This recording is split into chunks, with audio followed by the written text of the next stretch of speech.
Eliminator match জিতে দ্বিতীয় qualifier খেলে ঢাকা মেট্রো।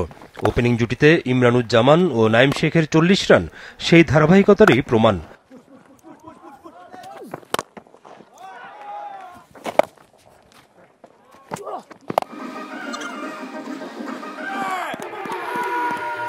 যদিও ১৪ রানে আউট হন ইমরান, তবে নাইম শেখের একার চেষ্টাতেই এগুতে থাকে মেট্রোর ইনিংস।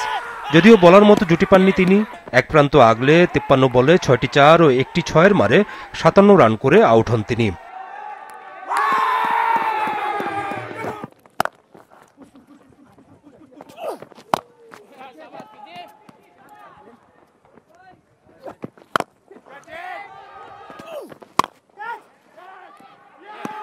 লোয়ার অর্ডারে শহীদের ১৬ স্কোরে ৮ উইকেটে ১১৯ রানে শেষ হয় মেট্রোর ইনিংস।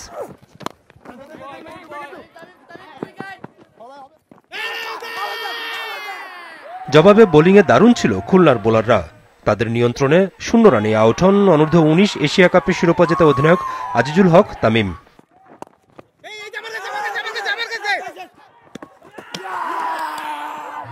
বসুন্ধরা টিস্যুতে ছাড়ের ছড়াছড়ি। বসুন্ধরা টিস্যু নিয়ে এলো নিশ্চিত ছাড়। খুলনার ইনিংস সর্বাধিক ২২ রান করেন অধিনায়ক নুরুল হাসান সোহান, আর দল অল আউট হয় মাত্র ৮১ রানে। মেট্রোর বোলারদের মধ্যে মোসাদ্দেক সৈকত ৩ এবং বাঁহাতি স্পিনার রাকিবুল ও পেসার মারুফ মৃধা নেন ২টি করে উইকেট। তবে দারুণ বোলিং করেন আলিসাল ইসলাম। ৪ ওভারে ১ উইকেট নেন তিনি মাত্র ৫ রান দিয়ে। আসরের ফাইনাল মঙ্গলবার, যেখানে ঢাকা মেট্রোর প্রতিপক্ষ Rangpur.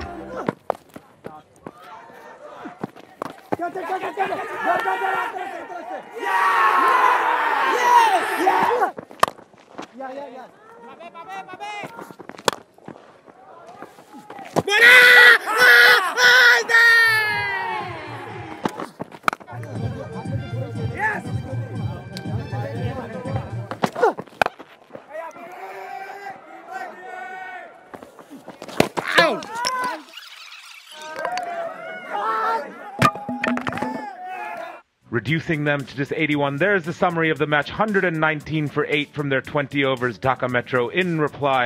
Khulna Division managing just 81 runs with a top score of just 22 from their captain. Naim Sheikh, essential. The Dhaka